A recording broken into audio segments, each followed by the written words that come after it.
My fourth rant is about Asus Zenfone 9. It is, as you know, it is scheduled for Thursday, July 28th. The pre-order has already started. It is very compact phone compared to any other Android phone or even the iPhone 14. It will come in a 5.9-inch screen.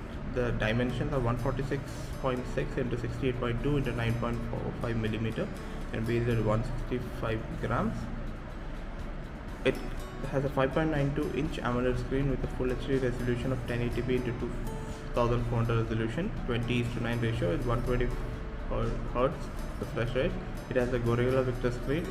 It has IP68 rating. It has a front-facing 12 megapixel IMX663 camera with dual PDAF. It has 4K recording. That's the main thing.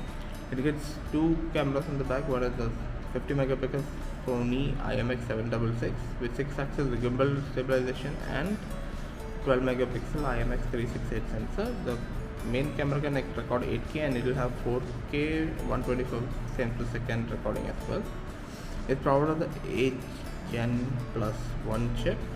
It comes in 3 flavors: 8128, 8256 and 16256, and 4 colors are expected.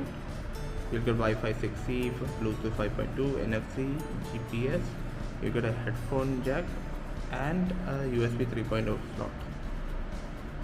It comes with 4300 mAh battery and 30-watt charger should come in the box.